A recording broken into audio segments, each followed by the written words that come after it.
Donc aujourd'hui, nous avons le plaisir d'avoir, comme pour notre séminaire, Frédéric Merck, qui est professeur à l'ETH à Zurich.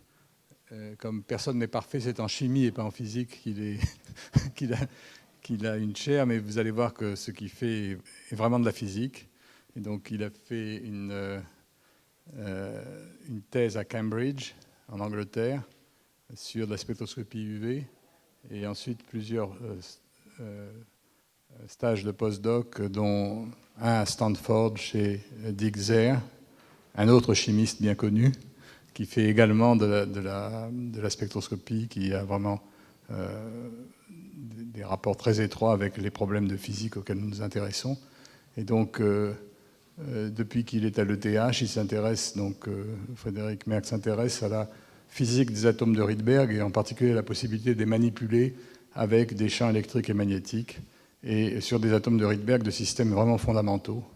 Et donc je suis sûr que ce qu'il va nous raconter va être très intéressant pour nous et va préciser certaines des choses que j'avais pu dire dans l'un des cours où je parlais donc de l'effet Stark sur les atomes de Rydberg. Et donc je lui laisse la parole, et il a la gentillesse, alors qu'il serait plus facile pour lui, je pense, de faire un exposé scientifique en anglais, il a eu la gentillesse de le faire en français avec des diapositives en anglais. Donc Frédéric Merck. Merci beaucoup pour cette introduction, et merci aussi de l'invitation à venir parler ici, c'est pour moi un grand honneur. Je vais vous parler d'expériences que nous faisons à Zurich, qui consistent à manipuler le mouvement translationnel des atomes et des molécules. Alors pour ça, nous utilisons une propriété des états de Rydberg qui a été mentionnée dans les cours précédents, notamment dans la leçon 1 et 2 par Serge Haroche. Nous utilisons leur grand moment dipolaire électrique. Et c'est ça qui va nous permettre de manipuler le mouvement translationnel de ces atomes et de ces molécules. Alors, le travail dont je vais vous parler, c'est un travail qui s'est déroulé sur un peu plus de 10 ans par 3 doctorants successifs dans mon groupe. Edward Fliegen, qui a terminé sa thèse en 2006, ensuite Christian Zeiler, qui a terminé la sienne l'année passée, et Pete Allmendinger, qui est maintenant le doctorant qui travaille sur ce projet. Il y avait également Stephen Hogan, qui a terminé son habilitation en 2012 et qui est maintenant à UCL à Londres. Et il y avait une contribution d'un étudiant qui a fait son travail de master sur ces projets. Donc, je vais commencer par une introduction assez générale où mon but est de vous présenter les molécules comme des systèmes un tout petit peu différents des atomes. Ensuite, je m'en vais vous parler de la décélération des atomes de Rydberg et des molécules de Rydberg par champ inhomogène électrique. Et ensuite, une partie plus courte de mon exposé sera dédiée aux phénomènes qui conduisent à des pertes d'atomes une fois qu'ils sont piégés. Et finalement, tout à la fin, je vais vous parler d'expériences que nous faisons maintenant, qui consistent à manipuler les atomes de Rydberg près de surface. Alors voici une introduction. Les systèmes quantiques dont a parlé Serge Haroche sont essentiellement des atomes, des métaux alcalins. J'ai représenté ici quelques faits simples sur ces atomes et les contrastes avec les mêmes faits concernant les molécules. Alors, les atomes des métaux alcalins ont une structure électronique simple. Ils ont une couche fermée du cœur ionique et un électron qui se trouve autour. Ensuite, les états électroniques excités sont facilement accessibles par des lasers dans le visible ou dans l'ultraviolet. Ce qui est très important, c'est qu'on peut les contrôler, manipuler leur mouvement translationnel avec le rayonnement laser. On peut les refroidir par laser. Et une fois qu'on les a refroidis, il est très facile de les refroidir encore plus pour approcher les températures les plus basses. Et une fois qu'un système d'atomes est froid, on peut utiliser des champs électriques, magnétiques pour contrôler leur mouvement. Les molécules, par contre, ne sont pas si agréables. Elles ont une structure électronique complexe, souvent inconnue. C'est très rare qu'on puisse accéder aux états électroniques excités d'une molécule de façon simple. Souvent, les états électroniques sont bien au-delà du visible ou de l'ultraviolet. Les molécules ont des degrés de liberté internes, ce qui fait qu'il est très difficile de les refroidir par laser, donc on ne peut pas les amener à des températures basses. Et comme on ne peut pas les amener à des températures basses, il est difficile encore de les refroidir encore plus. Et il est aussi plus difficile de manipuler leur mouvement avec des champs magnétiques et électriques. Mais les molécules ont certains avantages. Si on les compare aux atomes, ils sont plus riches parce qu'ils ont des degrés de liberté interne, la rotation, la vibration. Ils ont des surfaces d'énergie potentielle complexes à très haute dimension, et notamment les degrés de liberté électronique et nucléaire sont couplés, ce qui donne naissance à des effets dynamiques très intéressants, des effets tunnels, des effets de phase géométrique, et aussi des effets de mouvement à large amplitude des noyaux. Enfin, ce qui est aussi important, c'est qu'avec les molécules, on peut les faire avec les atomes et en créer un nombre quasiment infini, des molécules diatomiques, triatomiques, tétraatomiques, etc. Cependant, pour les raisons que j'ai expliquées sur le transparent précédent, il est difficile de les manipuler. Et c'est un peu le rêve des chimistes de prendre une molécule à un endroit, la mettre dans un endroit bien précis, la refroidir et en fait faire des expériences avec elle. Ce rêve n'est pas réalité aujourd'hui, mais il y a de gros efforts qui se font dans cette direction. Donc on aimerait développer des méthodes générales pour produire des échantillons de molécules froides, un petit peu de la même type d'expériences qui sont faites actuellement avec les atomes des métaux alcalins, et ensuite de manipuler leur mouvement translationnel de façon déterminée. Alors, c'est un sujet qui a une longue histoire, qu'on peut peut-être retracer jusqu'en 1920-1924, avec les expériences de Otto Stern et Walter Gerlach, qui ont été les premiers à dévier des faisceaux atomiques, c'était des faisceaux atomiques d'argent, avec des champs magnétiques inhomogènes. Alors le principe est simple, l'énergie potentielle dans un champ magnétique, d'un système qui a un moment dipolaire magnétique, est donnée par cette expression. Et maintenant, la force, c'est le gradient négatif de l'énergie, est proportionnel au moment dipolaire magnétique et au gradient du champ. En utilisant cette méthode, ils ont pu séparer un atome paramagnétique en deux composantes.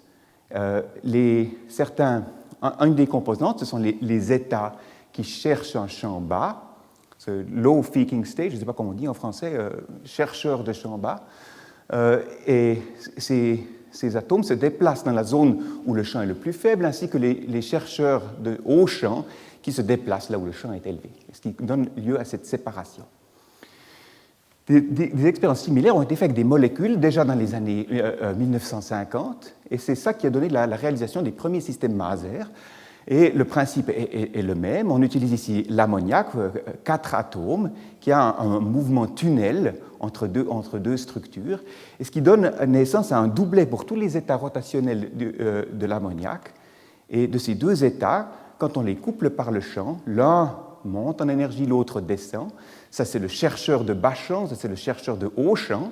Et maintenant, en faisant un arrangement avec 4 électrodes, en configuration quadripolaire, il est possible de faire une zone de champ qui est à la périphérie d'un faisceau. Et les atomes qui cherchent les champs bas vont rester sur l'axe, les autres vont partir, ce qui permet de créer, au-delà de cette structure, un faisceau avec des atomes exclusivement dans l'état élevé et avoir une inversion de population qui permet l'émission du Maser. Alors, les chimistes, les gens qui font de la chimie physique utilisent, pour créer des atomes et des molécules froides, des jets supersoniques. J'ai représenté des jets supersoniques ici. C'est une buse où l'on maintient un réservoir avec un gaz à haute pression, et on fait une détente adiabatique du gaz, généralement pulsée, et le gaz, par cette détente, se refroidit à des températures de l'ordre de 1 Kelvin et va se déplacer dans un faisceau. La température est 1 Kelvin, mais les atomes ou les molécules dans le faisceau se déplacent extrêmement rapidement, à des vitesses de l'ordre de 1000 mètres par seconde. Et si on veut faire des expériences précises avec les atomes, il convient de ralentir ces faisceaux.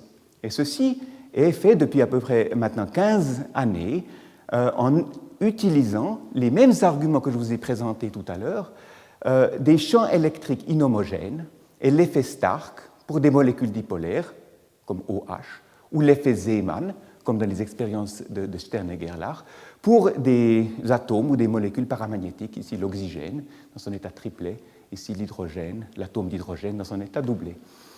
Alors, l'expérience consiste à maintenant créer l'inhomogénéité du champ le long de l'axe de propagation du faisceau et de ralentir en utilisant des cycles multiples de ralentissement les atomes ou les molécules dans les faisceaux et finalement de les piéger, soit par des champs électromagnétiques ou des champs électriques. Alors maintenant, les chimistes s'intéressent aussi à des molécules qui n'ont pas de dipôle magnétique, qui ne sont pas paramagnétiques et qui n'ont pas de dipôle électrique permanent. Certaines de ces molécules sont même extrêmement fondamentales, comme H2. Il n'apparaît donc pas possible de faire ces expériences pour ces molécules. Et c'est précisément les molécules qui intéressent mon groupe de recherche. Nous travaillons principalement sur H2 et sur le méthane. Alors comment faire dans ce cas? Et c'est pour ces molécules que nous avons développé, au cours des dernières années, la méthode dont je vais vous parler, qui est de décélération par effet Rydberg-Stark. Et je vais détailler cette méthode. Donc ça nous donne une configuration expérimentale très semblable à celle-ci. Nous avons un jet pulsé et ici nous avons le décélérateur dont je vais vous parler. Le principe est qu'en partant d'une molécule qui n'a pas de moment dipolaire électrique dans son état fondamental, nous créons une molécule qui en a un très grand en excitant dans un état de Rydberg. Le reste suit de façon simple. J'aimerais préciser ici que tout objet dans la nature a des états de Rydberg. Il suffit que l'électron se déplace à des distances suffisamment grandes du noyau. Et à ce moment-là, pour l'électron qui est éloigné, que ce soit un proton ou que ce soit une petite protéine positivement chargée, le comportement de l'électron est à peu près le même. Donc maintenant, je fais un petit résumé sur les états de Rydberg vus par un chimiste. Les notes que vous avez de Serge Haroche sont plus exactes que ce que je vais vous présenter maintenant. Je vais peut-être parler un petit peu des effets moléculaires dans ces systèmes. Mais d'abord, je commence par un spectre de Rydberg, et je dirais que la meilleure définition d'un état de Rydberg, c'est un état dont la position spectrale est décrite par la formule de Rydberg, avec ici le nombre quantique principal et le défaut quantique. Alors, ces spectres sont absolument magnifiques quand on les mesure à haute résolution. Ici, c'est le spectre de l'argon.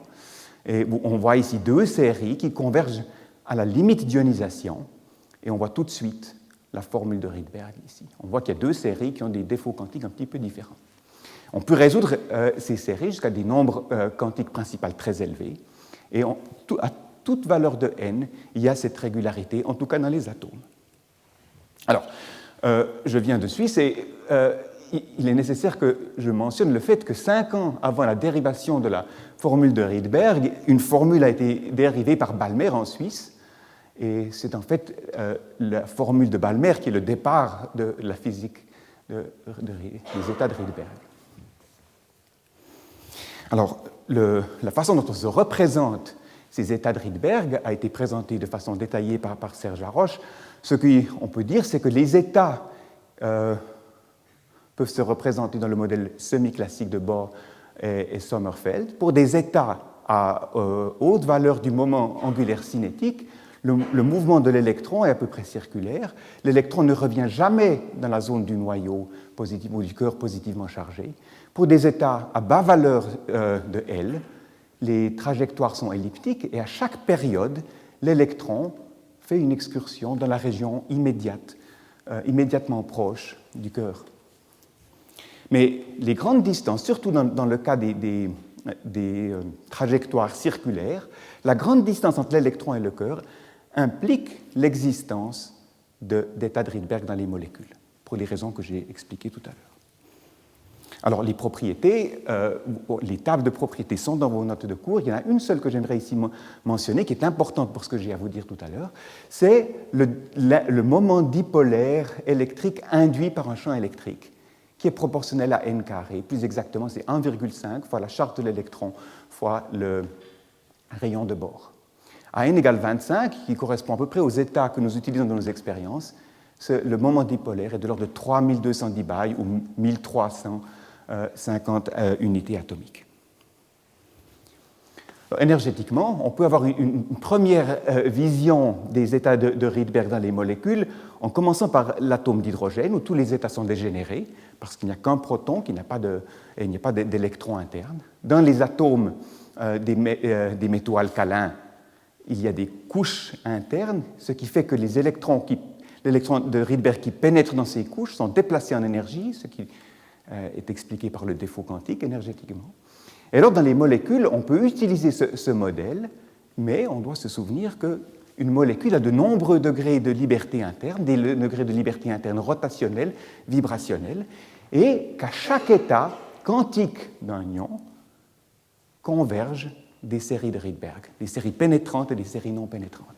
Ce qui donne lieu à une très très haute densité d'états et aussi à des phénomènes dynamiques dont je vais parler tout à l'heure. Peut-être qu'il faut encore dire, une fois qu'on atteint n égale infini, on entre dans le continu d'ionisation. L'électron n'est plus lié au cœur.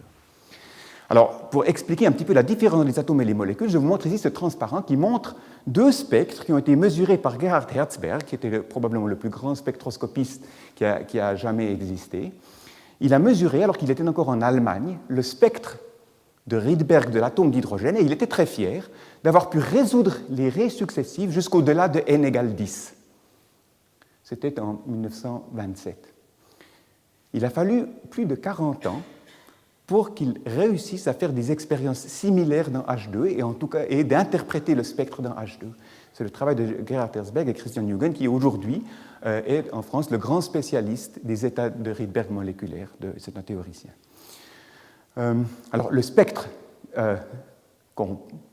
paraît très différent de celui-ci. Il y a des grandes irrégularités. Et ces irrégularités sont dues aux effets moléculaires. D'où viennent ces effets moléculaires? Je reviens ici. Il y a des petites séparations entre les états quantiques de l'ion. Et ce que vous voyez ici, c'est que ces séparations, à haute valeur de n, deviennent plus grandes que la séparation entre les états électroniques. Ce qui fait que la dynamique des électrons devient plus lente que la dynamique de rotation et de vibration du cœur. Et quand il y a des équivalences entre la période électronique et la période de vibration ou de rotation, interviennent des perturbations. Il y a d'autres effets. Certaines raies apparaissent très larges, d'autres sont fines. On verra très bientôt d'autres exemples. Alors, comment est-ce qu'on essaie de comprendre les états de Rydberg dans les molécules? On parle en général de canal d'ionisation. Et un canal d'ionisation, on peut se le représenter comme un ion, une molécule positivement chargée, dans un état vibrationnel, rotationnel ou hyper fin, et un électron. Un électron dans une orbite, une orbite avec un moment cinétique angulaire, L. Et alors, ça représente une série ainsi que le continuum au-dessus de cette série. Et maintenant, la raison pour laquelle cette représentation est utile, on peut avoir un modèle collisionnel dans le genre Sommerfeld pour l'état de Rydberg, dans la trajectoire elliptique, qui revient vers le corps moléculaire que j'ai représenté ici par AB+. Et on peut avoir la même situation une fois que l'électron, au lieu de venir d'être sur une orbite elliptique, vient de l'infini, un électron à basse énergie, et pour une certaine valeur de R, la collision avec l'ion va être la même, suivre la même trajectoire. Et on voit un lien, il y aura un déplacement ou une accumulation de phases par rapport à une collision avec un proton qui va donner naissance à cette collision de phases sera pi fois mu, où mu est le défaut quantique. Donc le défaut quantique est lié au déphasage ou à l'accumulation de phases de l'électron quand il fait sa collision avec le cœur. Alors pour chacune de ces séries, de ces canaux, il y a une valeur spécifique du défaut quantique. Mais il y a beaucoup de séries. Toutes ces séries ont chacune une phase spécifique. Et il y a des interactions entre les différentes séries, ce qui fait qu'on doit représenter le défaut quantique comme une matrice. avec des éléments non diagonaux de la matrice représentant des interactions entre les différents canaux. Donc ça, c'est en fait une façon un petit peu simplifiée que je vous donne de la théorie Multi-Channel Quantum Defect Theory pour les molécules, telle qu'elle a été développée par Ugo Fano et Christian Junge. Alors, voici les processus dynamiques qui se produisent dans les molécules et qui ne se produisent pas dans les atomes. Donc, on a ici la collision. Et maintenant, une fois que l'électron revient vers le cœur moléculaire chargé, il est accéléré énormément. Il a une énergie cinétique qui est suffisante pour casser la molécule. Il peut se casser en deux fragments, A et B, et ce processus se nomme prédissociation. Si l'électron vient depuis l'infini, s'il est un électron à basse énergie qui n'est pas lié, ce processus s'appelle la recombinaison dissociative. C'est en fait l'électron qui donne son énergie cinétique au cœur et qui le casse. D'autres phénomènes dynamiques qui peuvent se produire, c'est le phénomène de l'auto-ionisation, où cette fois, quand l'électron revient, il absorbe de l'énergie rotationnelle ou vibrationnelle du cœur et part dans un canal ouvert, s'ionise. Ce processus s'appelle l'auto-ionisation. On peut avoir simultanément la dissociation et l'ionisation, ce qu'on appelle l'ionisation dissociative, et on peut avoir finalement l'émission d'un photon, l'émission spontanée, ce qui, dans le cas d'une collision, est la recombinaison radiative. Donc, en utilisant ce que mon groupe fait essentiellement, c'est étudier les états de Rydberg à très très haute résolution spectrale pour essayer de comprendre ces phénomènes de façon la plus fondamentale possible. Alors, nos expériences spectroscopiques, elles consistent en 4 pas. D'abord, nous refroidissons les atomes et les molécules dans un jet supersonique, typiquement à une température de 1 Kelvin, mais ces jets supersoniques se déplacent de façon très rapide dans le système de référence du laboratoire. Ensuite, nous utilisons des lasers dans le VUV pour exciter les états de Rydberg depuis l'état fondamental. C'est un peu notre spécialité. Nous avons des lasers que nous développons nous-mêmes, qu'on peut balayer sur de grands domaines et qui ont une largeur de bande très étroite. Ensuite, nous utilisons des micro-ondes ou des ondes millimétriques, un petit peu dans l'esprit des expériences que Serge Haroche a présentées et qui ont été en fait développées tout d'abord au LKB. Et finalement, l'expérience se termine par une destruction de l'état de Rydberg par ionisation par champ, un processus qui a aussi été décrit en détail dans les cours de Serge Haroche. Alors ici, un spectre qui vous montre le spectre d'une série de Rydberg dans HD. Donc un atome H et un atome deutérium qui forment une molécule d'hydrogène. Et ce que vous voyez ici, c'est le spectre entre n égale 30 et l'infini. Et ce que vous voyez très bien, ce n'est pas une structure aussi belle que celle que je vous ai montrée pour l'argon tout à l'heure. Il y a des perturbations d'intensité. Et si vous regardez bien, ces perturbations d'intensité forment elles-mêmes une série de Rydberg. Ce sont des états qui sont en fait qu'on appelle des états noirs, qui n'absorbent pas et qui contaminent un petit peu les états qui ont de l'intensité. Et chaque fois qu'on approche un de ces états, l'intensité disparaît. Ce que vous voyez aussi, c'est des raies très larges. Ce sont des raies qui sont dues à la prédissociation. Et en fait, en mesurant des spectres comme ça, on commence à beaucoup aimer les molécules de Rydberg parce qu'on peut lire d'un spectre comme ça tous les phénomènes dynamiques qui se produisent. Alors maintenant, ça, c'est des expériences laser que nous appelons à basse résolution. La résolution est de l'ordre de 50 à 100 MHz pour les raies fines que vous voyez ici. Si on veut faire de la haute résolution, on utilise la méthode de résonance double, où on a une excitation laser en état de Rydberg, une excitation micro-ondes ou par onde millimétrique entre les états de Rydberg. Alors, les avantages, c'est qu'on n'est plus en système pulsé, on a une excitation continue. Les ondes millimétriques, on peut les stabiliser en fréquence, elles ont une largeur de bande extrêmement étroite. Et on gagne surtout par le fait que les transitions entre états de Rydberg voisins vont devenir de plus en plus intenses quand on monte avec n. Leur intensité, ou les moments de transition sont proportionnels à n carré, comme a été expliqué dans les notes.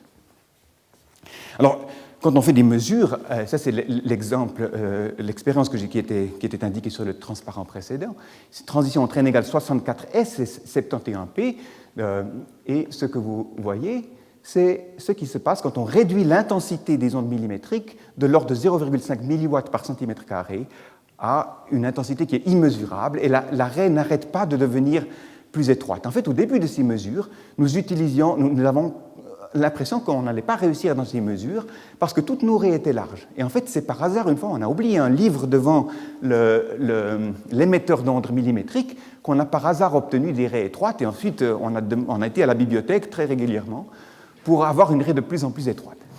Et en fait, quand on fait l'expérience correctement, la résolution est simplement donnée par le temps de mesure. Et quand on augmente le temps de mesure, la raie devient de plus en plus étroite. À 18 microsecondes, nous sommes à 60 kHz.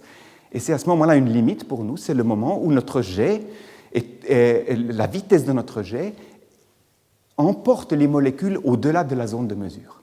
C'est ce qu'on appelle le transit time limit. Et dans le groupe, c'était l'état à peu près des choses en 2002. Et à ce moment-là, c'est là qu'on a pensé que ce serait bien de ralentir les jets pour pouvoir mesurer plus longtemps. Alors, ça m'amène maintenant dans la partie principale de mon exposé. Je vais vous montrer comment on a commencé à faire ces décélérations. Il est important de commencer par l'historique et les idées d'utiliser l'effet Stark dans les états de Rydberg pour ralentir des atomes ou des molécules est une idée ancienne qui a été publiée en 1981 par Braden et Metcalfe. Et ça, c'est la première partie, le résumé de l'article. Et je vais lire une phrase. Rydberg atoms exhibit large electric dipole moments, suggesting that inhomogeneous field can exert forces on them. The resultant change in kinetic energy is equal to the Stark shift of the Rydberg state. Ensuite, dans cet article, il pense que c'est une façon d'avoir des atomes froids pour faire de la spectroscopie à haute résolution, des horloges atomiques, etc. C'était le début des années glorieuses de la physique atomique, mais malheureusement, ces idées n'ont pas été mises en pratique parce qu'à ce moment-là, déjà, le refroidissement par laser était tellement supérieur que ces idées ont disparu. Mais ce qui est tellement supérieur pour un atome n'est pas forcément tellement supérieur pour une molécule, et c'est dans le contexte des molécules que ces idées ont repris un petit peu de vigueur ces dernières années. Peut-être je devrais aussi mentionner un deuxième article, un article à peu près de la même période par William Wing, qui explique comment on peut piéger des atomes dans des états de Rydberg par des champs électriques. Alors, ce qui est utilisé dans ces expériences, c'est l'effet Stark. L'effet Stark a été expliqué de façon excellente dans vos notes et par Serge Laroche. Je ne vais pas entrer dans les détails ici, je veux juste présenter le niveau énergétique pour l'atome d'hydrogène. Ça, c'est l'axe des énergies, l'axe du champ. Et vous voyez ici les éventails Stark avec l'état qui cherche les champs élevés, l'état qui cherche les champs bas ici. Ce que j'ai aussi indiqué, c'est le col, le point d'ionisation du col, qui est la limite d'ionisation classique de ces états. Ici, c'est pour l'hydrogène. Et l'hydrogène, vous vous souvenez qu'en raison de la conservation du vecteur de Pauli-Runge-Lenz, ces états se croisent exactement. Lorsqu'on va dans un système qui n'est pas l'atome d'hydrogène, donc qui a un cœur atomique plus compliqué, cette conservation n'est plus valable, et il y a des états qui ont des défauts quantiques non zéro, que j'ai représentés schématiquement en bleu ici, mais de façon encore plus importante, ces croisements sont évités. Et ce sera une importance considérable pour ce que j'ai à vous dire dans les prochaines transparents. Alors, quel est le principe de la décélération Stark? Je l'ai déjà expliqué de façon brève en parlant des expériences de Stern et Gerlach. Le principe est d'utiliser soit les low field seekers, les chercheurs de low champ ou les chercheurs de champs élevés, et d'utiliser la force qui résulte d'un champ inhomogène.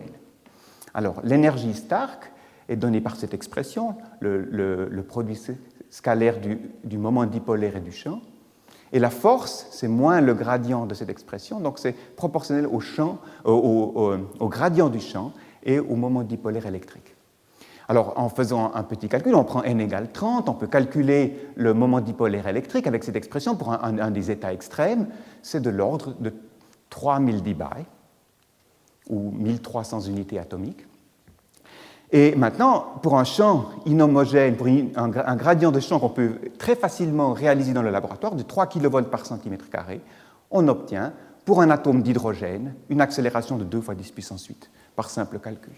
Donc c'est une accélération absolument énorme, et c'est ça qu'on va exploiter pour manipuler le mouvement translationnel des atomes.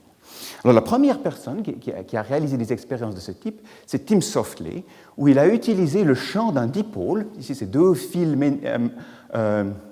conducteurs, qui sont maintenus à des potentiels électriques opposés, plus 600 volts, moins 600 volts, et ça crée un champ élevé, très élevé ici, et ce champ diminue avec la distance de ces deux fils.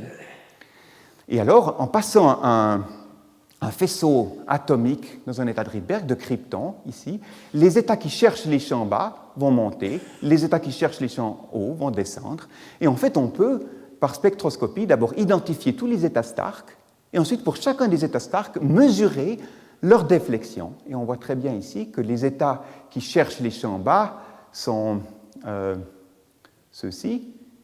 Ils partent, ils montent, et les autres descendent. Notre première expérience de décélération a été faite avec un système extrêmement simpliste. Il consistait à deux électrodes qui est d'abord parallèle pour avoir un champ homogène pour la préparation des états de Stark, et ensuite avec un angle, ce qui permet d'avoir un champ qui est haut ici et qui s'approche de zéro le long de l'axe de propagation des atomes. On mesure la décélération en mesurant le temps de vol de ces atomes jusqu'à un détecteur. Donc si le temps de vol est court, on aura accéléré les atomes, s'il est long, on les aura ralentis, et on peut faire une expérience sans champ pour calibrer l'expérience et mesurer la vitesse des atomes qui ne sont ni accélérés ni décélérés. Alors je vous montre ici la toute première expérience qu'on a faite sur l'argon. On a travaillé à n égale 22. Ici, c'est l'étude de l'effet Stark dans l'argon, où on voit à champ zéro les états qui ont des défauts quantiques non zéro.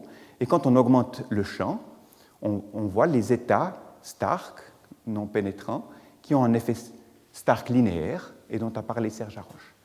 Donc, dans notre expérience, on va exciter ces atomes d'argon à des champs dans la région qui est ici dans ce cercle.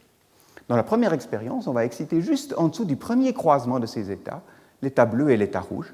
Donc, qu'est-ce qu'on s'attend à voir? C'est qu'on s'attend à voir que l'état bleu, qui a une énergie haute, va chercher un champ bas, et dans l'expérience que je vous ai décrite tout à l'heure, il va être accéléré. Il va arriver plus tôt qu'un état qu'on prépare dans l'état que j'ai marqué rouge ici, qui devrait être décéléré. Et c'est précisément ce qu'on observe. Ça, c'est une mesure. On a tellement de signal qu'on ne voit pas le bruit. Les états bleus sont accélérés, les états rouges sont ralentis.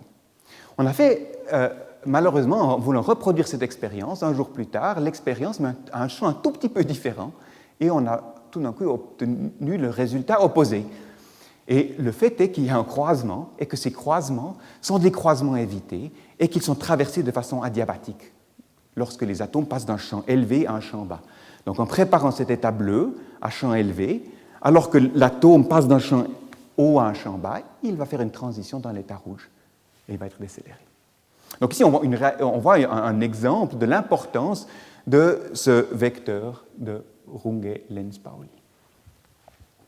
Alors, les atomes, peut-être que cette expérience en fait était à plus ou moins un signe de mort de nos expériences parce que l'énergie cinétique totale de nos atomes c'était 530 cm-1.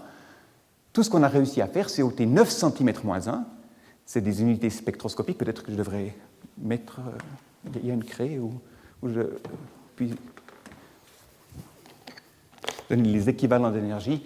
Alors 1 cm-1. C'est à peu près 30 GHz, et puis c'est à peu près 1/8 de milliélectronvolts, pour donner une idée. Donc, on est très loin d'avoir décéléré complètement ces atomes, et ce qui est pire, c'est qu'on est allé à la limite de ce qui est possible, parce qu'au-delà de ce croisement, il y a tout un décroisement évité, et on ne peut plus décélérer. Donc à ce moment-là, on peut arrêter les expériences ou alors réfléchir à quelque chose d'autre. La première chose à laquelle on a réfléchi, c'est au fait que l'atome d'hydrogène n'a pas ces croisements évités. Et l'expérience suivante que nous avons faite est avec l'atome d'hydrogène. Alors on a généré un jet supersonique de l'atome d'hydrogène, comme le font les chimistes, en dissociant l'ammoniac dans un capillaire et ensuite en ayant une expansion adiabatique formant un jet supersonique. Et ensuite, on a répété l'expérience avec H. Donc, l'énergie cinétique de ces atomes de H qui se déplacent dans ce jet supersonique à une vitesse de 700 mètres par seconde est de l'ordre de 20,5 cm-1. Alors, je vous montre une des expériences qu'on a faites. C'est une expérience d'accélération. On a excité à un endroit au-delà de l'énergie d'ionisation classique, au point indiqué par ce point vert. Donc un champ électrique de l'ordre de 600 volts. Et nous avons à cet endroit-là l'état bleu de n égale 22 coupe exactement l'état m égale 0, ou l'état k égale 0. Je crois que Serge Haroche utilisait pour k le nombre quantique p égale 0, qui n'a pas une grande dépendance du champ. Et alors, on a observé, on s'attend à ce que cet état-là, quand on va d'une zone à champ élevé à un champ zéro, va être accéléré, alors que celui-ci ne va pas être accéléré. Il va avoir la même vitesse que le jet supersonique qu'on ne décélère ni n'accélère. C'est ce qu'on voit ici. Alors n égale 22, on l'observe à des temps de vol beaucoup plus courts que n égale 23, qui est un tout petit peu déplacé en raison de l'effet Stark quadratique. Alors c'est une façon de faire de la spectroscopie, si vous voulez. On peut mesurer le temps de vol et ainsi l'énergie cinétique qui doit correspondre exactement aux différences d'énergie à champ zéro. Alors ce qu'on voit ici, c'est qu'on est parti d'une énergie cinétique de 20,5, on arrive à 38,5, on a doublé l'énergie cinétique. Et si on peut doubler l'énergie cinétique, ça veut dire qu'on peut aussi complètement l'ôter et stopper les atomes. Et Serge Haroche a montré une expérience où nous avons fait en fait un miroir pour ces atomes. Mais maintenant, on n'est pas seulement intéressé par l'atome d'hydrogène, on aimerait faire des molécules et des systèmes plus compliqués. Et en fait, on s'est aperçu que l'argument que je vous ai donné tout à l'heure, des 9 cm que l'on pouvait ôter, est un argument fallacieux. Je vais vous montrer comment on peut en fait piéger, ralentir complètement beaucoup d'atomes et retirer de l'énergie cinétique beaucoup plus élevée que 9 cm-1.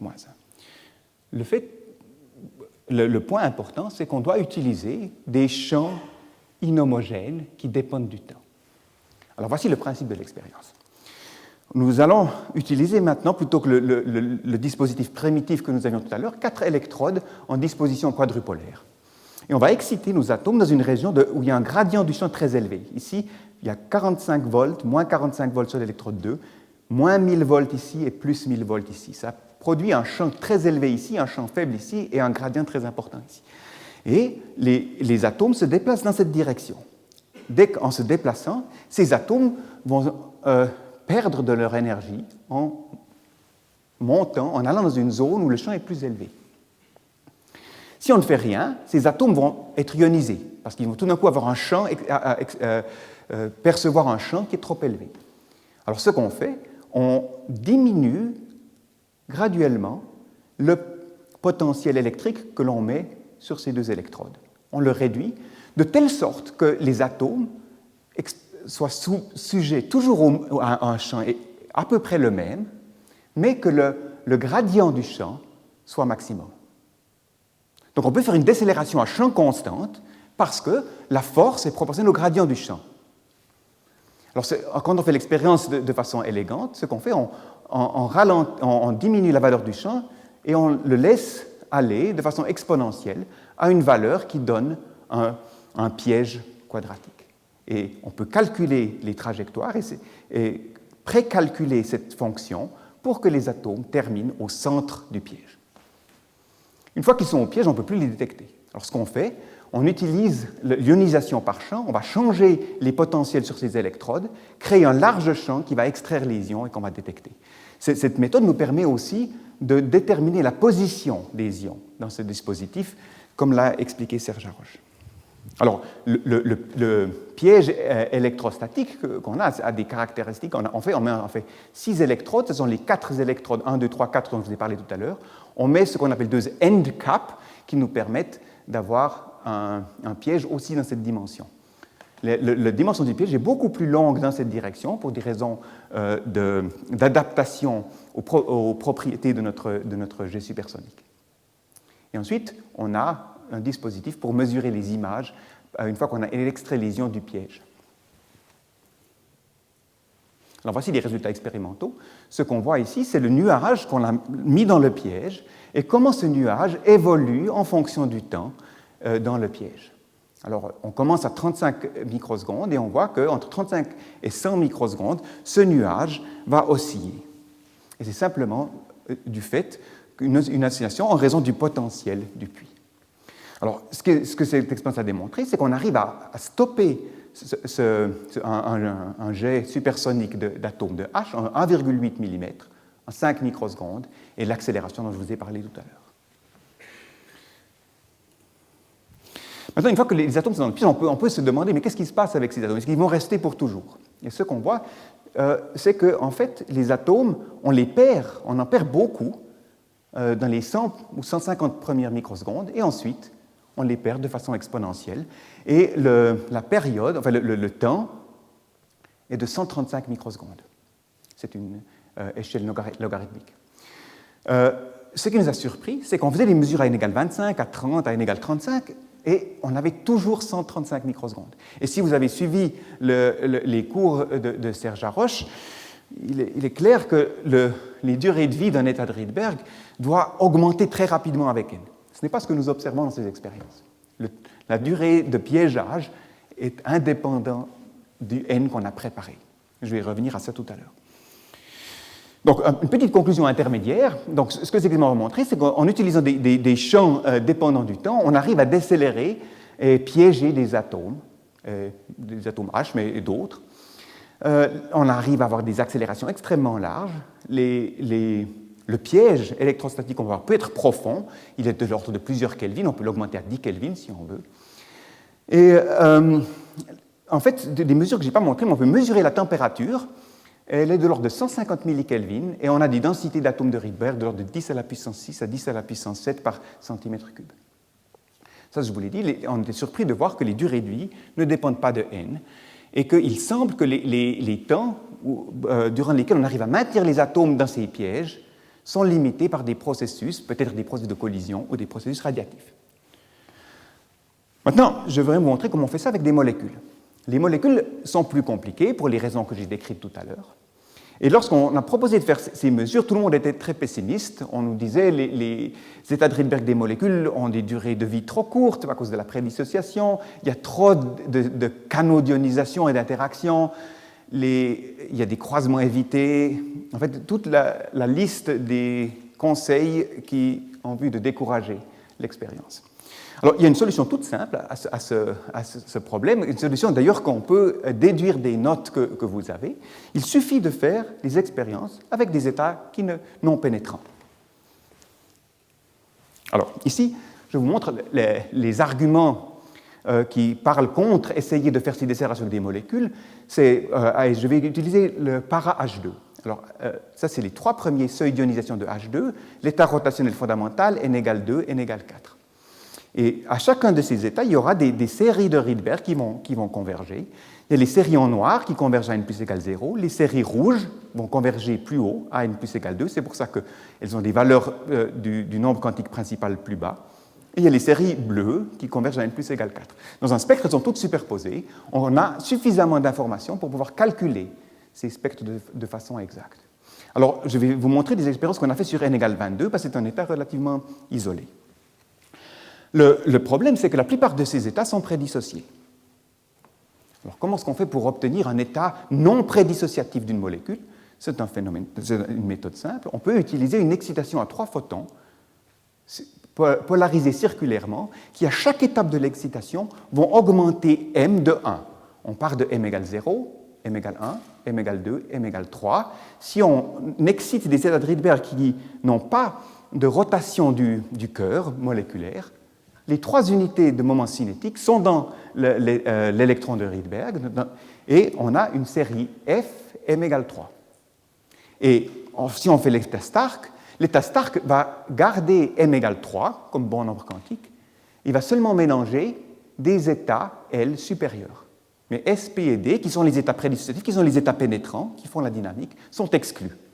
Il y a un deuxième avantage qu'on a, qui est représenté ici. Si on calcule maintenant l'effet Stark pour m égale 0, les croisements évités sont assez larges. Si on monte à m égale 3, ils deviennent exacts. Donc on a une situation où on a en fait de nouveau le vecteur Runge-Lenz-Pauli qui est un bon nombre quantique. Il y a des croisements exacts. Alors, je vous montre la vérification, qu'est-ce que ça marche. C'est une mesure de vérification où d'abord on fait une mesure spectroscopique sans champ, où on voit une seule raie pour n égale 22, ce qui montre bien qu'on a exclu tous les états pénétrants dans H2. Ensuite, une mesure de l'effet Stark, où on voit à n égale 22 tous les composants Stark. Et ensuite, on piège, on attend 50 microsecondes, et on regarde ce qui est dans le piège. Ça, c'est la mesure, ça, c'est la simulation de la mesure. On voit qu'on a obtenu dans notre piège, les seuls états qui sont dans le piège sont les états qui ont le dipôle maximal, qu'on peut piéger. Donc, brève conclusion intermédiaire de nouveau, on peut généraliser ces mesures de décélération à n'importe quelle molécule, pour autant qu'on prépare des états non pénétrants, n égale 3 ou plus. Une fois qu'on a fait ça, le principe est le même, et on arrive à piéger des molécules à des températures du mouvement transitionnel de 150 millikelvin et des densités dont je vous ai parlé tout à l'heure. En fait, dans les mesurés de H2, on avait des densités supérieures parce qu'on utilise un jet pur de H2 plutôt que de devoir produire des atomes H à partir d'un jet. Mais de nouveau ici, ce qu'on a observé ici, c'est que les temps de piégeage étaient plus courts que pour H, de 35 microsecondes au lieu de 135, mais que de nouveau, ils étaient indépendants de n. Et c'est une chose qui ne nous a pas fait plaisir parce que ce n'est pas compatible avec ce qu'on connaît de la physique des états de Rydberg. Alors maintenant, je vais, dans la partie suivante, qui est une plus petite partie de mon exposé, vous expliquer quels sont les processus qui conduisent à la perte des atomes des pièges. Alors ici, je les ai tous mis ceux auxquels on avait pensé, c'est l'émission spontanée à des états de Rydberg qui n'auraient pas le dipôle suffisant pour rester dans le piège. Il pourrait y avoir des collisions avec des atomes et des molécules qui sont dans la partie de notre jet supersonique qui vient après les atomes. Il y a des processus peut-être qui sont induits par le rayonnement du corps noir. Et finalement, il peut y avoir des collisions entre les atomes de Rydberg et le gaz. Alors comment est-ce qu'on va s'y prendre pour distinguer entre ces processus? On va prendre deux mesures. La première, c'est qu'au lieu de décélérer dans l'axe du jet supersonique, on va décélérer et dévier. On va en fait faire prendre à notre jet un angle de 90 degrés. Et ensuite mettre les atomes ou les molécules de Rydberg dans un piège qui est situé à quelques millimètres de l'axe de notre jet. Et la deuxième chose, pour éviter les problèmes du rayonnement du corps noir, on va refroidir toute notre chambre expérimentale.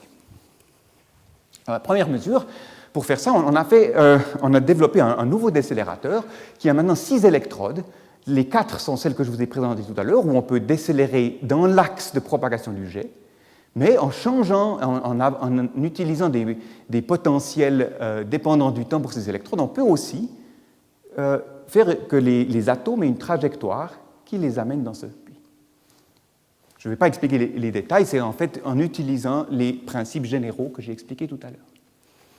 Alors, voici le résultat. On fait 2 expériences, on piège dans l'axe, et ensuite, après un certain temps, on mesure avec une caméra CCD ce qui est dans le piège. On fait la même expérience après déviation, et on mesure à un autre endroit dans notre CCD caméra. Donc, on sait qu'on a piégé les molécules en dehors de l'axe du jet. Et maintenant, on peut mesurer la quantité d'atomes ou de molécules qui sont dans ce piège en fonction du temps et comparer avec ce qui est piégé sur l'axe. C'est le résultat de cette expérience. Ici, c'est quand on piège dans l'axe, où on a cette perte rapide d'atomes au début, et ici, c'est quand on piège en dehors de l'axe. Cette expérience montre très clairement que la perte d'atomes au début provient du fait qu'on freine les atomes dans l'axe d'un jet supersonique, il y a encore plein d'atomes qui suivent, et que c'est un peu comme quand on freine quelqu'un sur une autoroute, et les voitures qui passent vont éjecter la voiture qui a freiné trop brusquement. Alors, une fois qu'on est en dehors de l'axe, on a surmonté ce problème. Mais la chose qui nous a un petit peu déçus, c'est le fait que la durée de vie était exactement la même, de nouveau 135 microsecondes. Donc ce 135 microsecondes a quelque chose de magique, c'est ce qu'on mesurait tout le temps, à n'importe quelle valeur de n, indépendamment des conditions. Alors, l'expérience suivante qu'on a faite, on a décidé de refroidir notre chambre. On a utilisé, si vous voulez, emballé notre décélérateur dans du cuivre Et on a refroidi d'abord à 125 Kelvin, ensuite à 11 Kelvin, et mesuré ce qui se passe. Alors, à température ambiante, c'est la mesure rouge, c'est les 135 microsecondes. Et quand on a descendu à 125 Kelvin, on a vu que la durée du piège, la durée de vie du piège, est considérablement plus longue et elle devient non exponentielle. À 11 Kelvin, l'effet est encore plus marqué. Ce qu'on a aussi remarqué, c'est que la statistique de nos expériences s'améliore plus on refroidit. C'est simplement plus on refroidit, moins il y a d'atomes qui sont dans notre enceinte expérimentale et nos mesures deviennent de plus en plus propres. Donc ici, on peut mesurer sur plusieurs millisecondes. Alors il semble que les temps de piégeage dépendent de la température et que le phénomène est non exponentiel. Maintenant, pour la première fois, on a pu mesurer des temps de piégeage qui dépendaient de n. Ça, c'est des mesures n27, 29, 31, 33 et les nombres pairs sont ici. Donc on voit très bien que le temps de piégeage augmente rapidement avec n, ce qui est rassurant. Mais il y a ce phénomène de perte non exponentielle. Alors qu'est-ce qui se passe? Les processus qui conduisent à des pertes d'atomes, c'est l'émission spontanée. C'est ce que j'ai représenté ici avec des flèches bleues. Le processus dominant, c'est le processus à plus haute fréquence pour les raisons qu'a donné Serge Haroche dans la première leçon. Donc, essentiellement, c'est le transfert de la population dans l'état fondamental, où n égale 2, si on a préparé un état m égale 3. Le deuxième processus qui semble jouer un rôle, c'est des transitions, en fait, l'ionisation induite par le rayonnement du corps noir. Nous avons fait des calculs de ce processus et on obtient pour des états n égale 30 à des taux de l'ordre de 500 par seconde. Ensuite, il y a des transitions induites par le rayonnement du corps noir entre des états n, principalement qui diffèrent en n de 1. On peut calculer dans l'atome d'hydrogène tous ces processus et ensuite calculer les pertes d'atomes. C'est ce que nous avons fait. Alors ici, c'est les données expérimentales. Et ça, les traits, ce sont ce qu'on a calculé par méthode Monte Carlo en incluant tous les processus radiatifs. Et ce qu'on voit, c'est qu'il y a des différences. Bon, on arrive à calculer un effet non exponentiel. On arrive à des temps élevés à avoir la pente correcte, mais on prévoit beaucoup moins d'atomes piégés que ce qui est effectivement piégé. Ce qu'on apprend dans ces simulations, c'est que en fait, c'est m qui détermine. Le petit nombre quantique m dans les processus radiatifs change, et plus m monte, plus ces processus deviennent lents. Donc, si on attribue le désaccord au fait qu'il y a des phénomènes collisionnels entre les atomes de Rydberg qui changent m. Donc, maintenant, un dernier transparent sur ce sujet, c'est la comparaison entre H et H2. Vous vous souvenez que lorsqu'on a fait les mesures à température ambiante, H2 restait moins longtemps dans le piège que H. À des températures de 11 Kelvin, c'est le contraire. H2 vit beaucoup plus longtemps. Ce sont des phénomènes qu'on ne comprend pas encore dans le détail. On a certaines hypothèses à ce sujet. Donc maintenant, je ne sais pas combien de temps j'ai encore, quelques minutes ou... J'aimerais vous montrer des expériences où on fait des mêmes mesures de décélération, mais maintenant en utilisant une autre structure de décélération, une structure que l'on intègre dans printed circuit board, ou un circuit intégré, je ne sais pas comment on dit en français. Donc, on va utiliser de nouveau nos jets supersoniques d'atomes, on va les faire passer au-dessus d'un ce qu'on appelle un décélérateur de surface, qui a cette forme. C'est un substrat sur lequel on a mis des électrodes parallèles, qui sont représentés schématiquement par ces carrés orange. Sur ces électrodes, on peut mettre des potentiels. Donc, pour illustrer le principe, il y a ici 5 électrodes. On va se concentrer sur les 2 électrodes de gauche et les 2 de droite. Si on met un champ de 15, ou un potentiel électrique de 15 volts ici et de moins 15 volts ici, on va créer, tout près de la surface, un champ électrique qui va aller de cette électrode à celle-ci. Maintenant, en mettant des potentiels électriques plus élevés dans les électrodes extérieures, on va créer, à une plus grande distance du champ, un champ qui va aller dans la direction inverse. Ce qui veut dire qu'entre ces deux situations, le champ va devenir zéro. La structure du champ est une structure cylindrique qui va dans l'écran, et on a en fait un piège tubulaire, et on pourra mettre nos atomes dans ce piège. Enfin, c'est l'idée principale. Maintenant, si on fait l'expérience avec nos atomes qui se déplacent très vite et qu'on les fait entrer dans ce piège, ils vont passer à travers. Il s'agit de ensuite déplacer ce piège à la même vitesse que les atomes pour les attraper. Le reste de la mesure est comme avant, on va détecter les temps de vol des atomes sur un détecteur. Alors, les premières expériences qu'on a faites, c'était un décélérateur de 1 cm avec une dizaine d'électrodes. Et pour faire déplacer ces pièges tubulaires, on applique des champs sinusoïdales sur les différentes électrodes, ce qui nous permet d'avoir un mouvement de ces puits dans la direction de propagation. Il y a un petit peu des détails comment on fait pour mettre les atomes de façon propre dans ces champs, mais c'est en fait assez simple. Donc on a nos atomes de Rydberg qui arrivent ici, on va les charger dans ces puits, et au début, on va faire en sorte que le puits se déplace à la même vitesse que nos atomes, ou que les atomes qu'on veut décélérer, et ensuite, on va ralentir ces puits et les stopper. Alors, comment est-ce qu'on ralentit le déplacement d'un puits? On va simplement introduire une phase qui dépend du temps dans la fréquence. Donc, c'est représenté ici. Là, la fréquence est haute au début et de plus en plus lente, ce qui fait qu'on ralentit les champs. On peut relier la fréquence avec l'accélération de cette façon-là. Donc on peut choisir une accélération, calculer le chirp qu'on doit avoir sur les champs sinusoïdaux qu'on applique aux électrodes.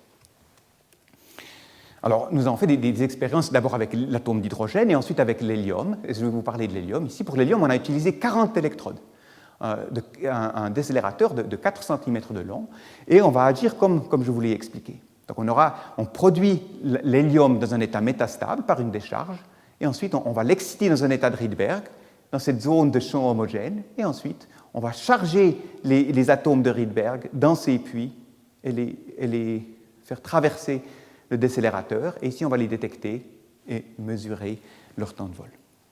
Alors l'expérience a immédiatement marché. Ce que vous voyez ici, c'est le résultat des temps de vol. On a d'abord la vitesse initiale de nos atomes d'hélium, c'est 1200 mètres par seconde. Donc ça donne la position bleue ici.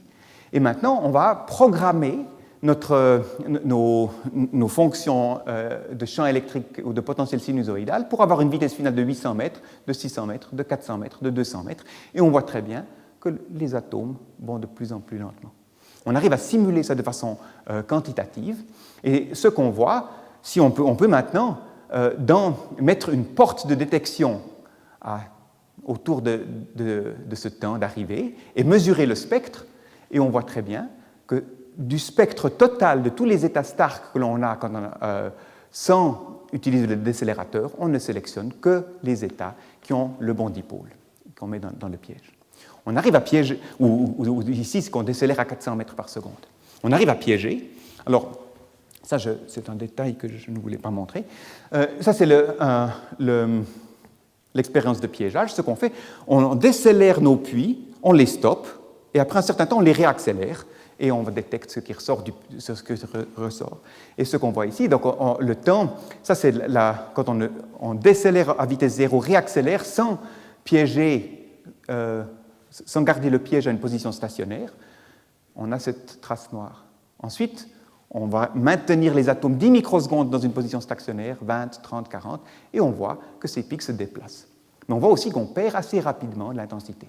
Donc ce qu'on arrive à mesurer, c'est la constante de perte de signal, qui est de l'ordre de 22 microsecondes au-dessus. Donc on peut, avec un décélérateur sur un chip, arriver à piéger des atomes immédiatement au-dessus du chip.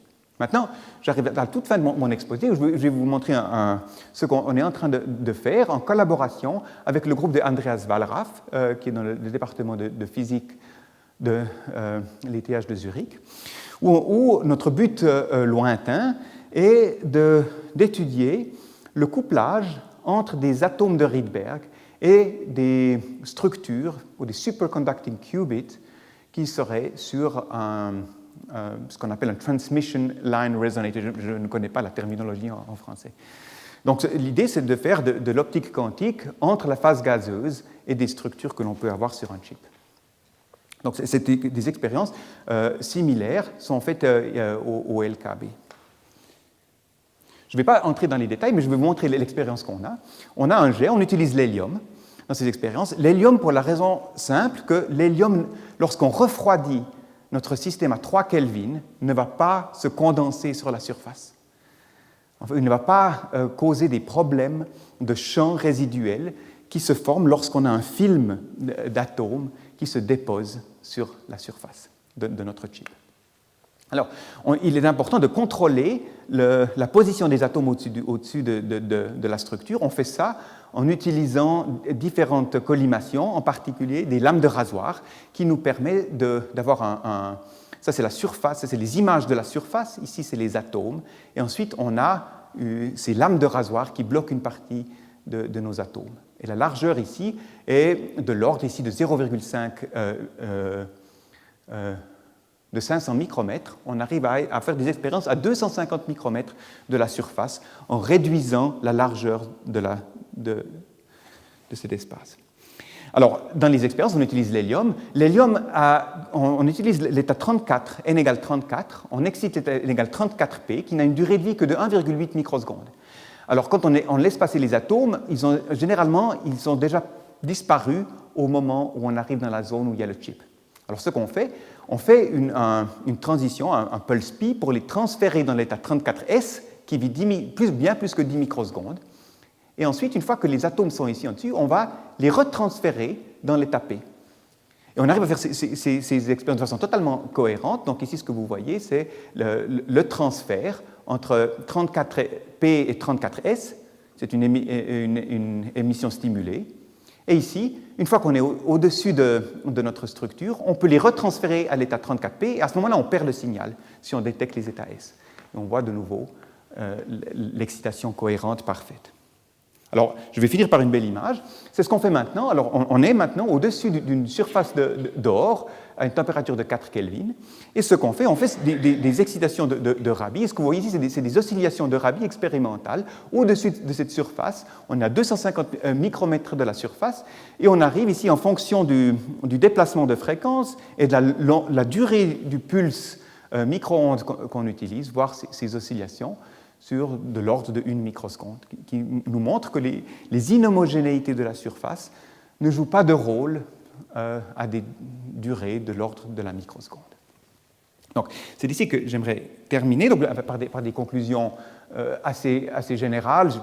J'ai fait des conclusions intermédiaires, si bien que je n'ai pas besoin de les répéter, mais j'aimerais vous montrer, ça c'est mon groupe de recherche, on va une fois par année faire du ski ensemble dans les montagnes suisses.